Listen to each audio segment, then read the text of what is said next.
Friends, welcome to mask man preview. ఎక్కడ చూసినా ఎప్పుడూ ఒకటే చర్చ, జెఫ్రీ ఎప్స్టీన్ గురించి. భారత్లో కూడా, లోక్సభలో సైతం ఈ విషయంపై చర్చ జరిగింది. ఇంతకీ ఈ ఎప్స్టీన్ ఎవరు?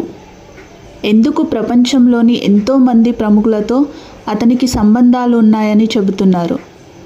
అతనితో సంబంధం ఉందని పేరు వస్తే ఎందుకు చాలామంది భయపడుతున్నారు? ఇంతకీ ఎప్స్టీన్ అసలు ఎవరు?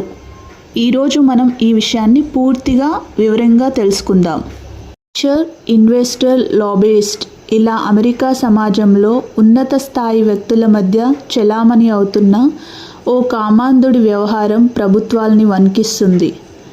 టీనేజీ బాలికలను ఈ ఊబిలోకి లాగి నిర్మించిన ఓ అసాంఘిక సామ్రాజ్యాన్ని ప్రపంచంలో తాము గొప్పవాళ్ళు అని చెప్పుకునే పెద్ద మనుషులుగా ఉన్న వారంతా సందర్శించారు. వీళ్ళలో అమెరికా అధ్యక్షులు ఉన్నారు, వివిధ దేశాల రాజకుమారులు ఉన్నారు, బడా రాజకీయ నాయకులు ఉన్నారు, టెక్ దిగ్గజాలు అని చెప్పుకునే ప్రముఖులంతా ఉండడం చూసి ప్రపంచం అవాక్కైంది. ఈ పాపాల చిట్టాలోని మొత్తం 35 లక్షల ఫైళ్ళు, 1,80,000 ఫొటోస్, 2,000 వీడియోలను అమెరికా న్యాయశాఖ విడుదల చేసింది. అనుభవించకుండానే 2019లో జైల్లోనే అనుమానాస్పద స్థితిలో మరణించాడు. ఇప్పుడు ఇదే టాపిక్ ప్రపంచ రాజకీయాలను కుదిపేస్తోంది. 1953లో బ్రూక్లిన్లో ఎప్స్టీన్ జన్మించాడు. అతని తండ్రి న్యూయార్క్లో గార్డెనర్. స్కూల్ జీవితంలో సరిగ్గా చదువు అవ్వలేదు, కానీ మ్యాథ్స్ మాత్రం బాగా వచ్చు. డిగ్రీ కూడా పూర్తి చేయలేదు. 1970లో అమెరికాలోని ప్రముఖ డాల్టన్ స్కూల్లో హెడ్ మాస్టర్గా డొనాల్డ్ బార్ చల్వతో మ్యాథ్స్, ఫిజిక్స్ బోధకుడిగా చేరాడు. అక్కడ ఉండే విద్యార్థులతో అతడి ప్రవర్తన సరిగా లేదని అందరూ విమర్శించేవారు. అతడి పనితీరు బాగోలేదని 2 ఏళ్ల తర్వాత అక్కడి నుంచి తొలగించారు. అదే సమయంలో ఓ విద్యార్థి తండ్రి సాయంతో వాల్ స్ట్రీట్లోని గ్రీన్బెర్గ్కి పరిచయం అయ్యాడు. ఇది అతడి జీవితంలో టర్నింగ్ పాయింట్ అని చెప్పుకోవచ్చు. అక్కడ పనిచేసిన 4 ఏళ్లలోనే ఆ సంస్థలో ఒక పెద్ద భాగస్వామిగా మారాడు. ఆ సమయంలో గ్రీన్బెర్గ్ కుమార్తెతో అతడు డేటింగ్ చేసినట్లు ప్రచారం కూడా జరిగింది.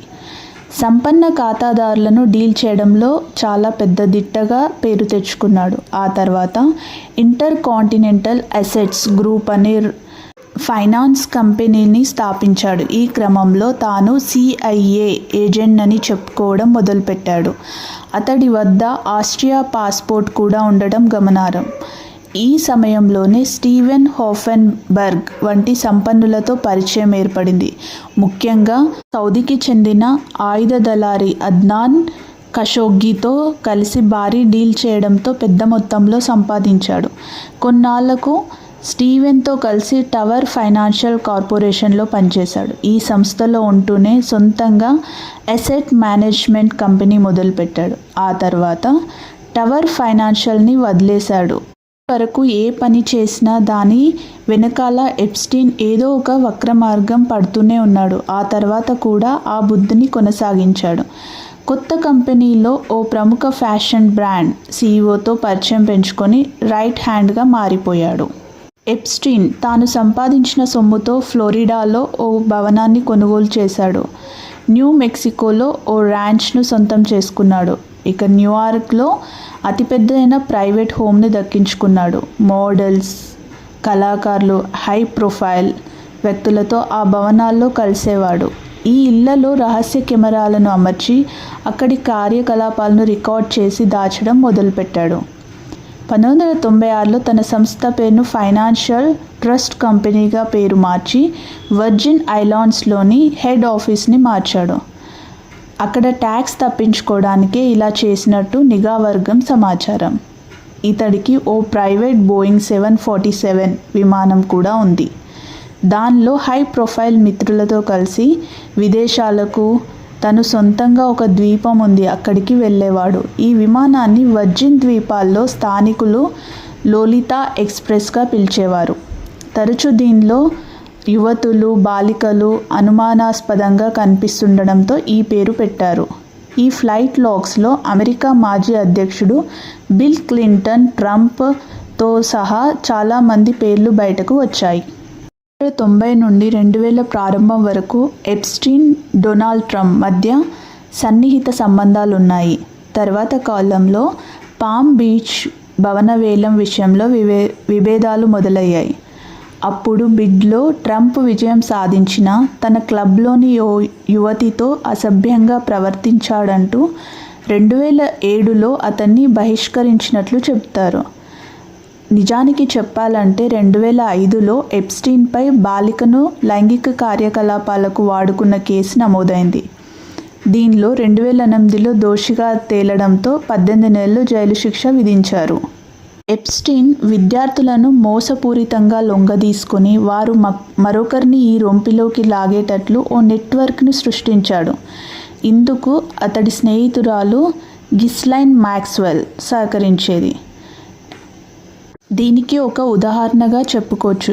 జెన్నీ అనే ఆమె 14 ఏళ్ల బాలికను సమ్మర్ ఆర్ట్స్ క్యాంప్లో మాక్స్వెల్ పరిచయం చేసుకుంది. ఆ తర్వాత ఎప్స్టీన్ అక్కడ చేరుకొని స్కాలర్షిప్స్, క్యాంప్ వంటి ఆశ చూపాడు. ఆ తర్వాత జెన్నీ తల్లిని కూడా పామ్ బీచ్లోని తన భవనానికి ఆహ్వానించి బాలిక భవిష్యత్తుపై ఆశ చూపాడు. కొన్ని నెలలకే ఆ బాలికను లైంగిక బానిసగా మార్చుకున్నాడు. ఇది ఒక ఉదాహరణ మాత్రమే.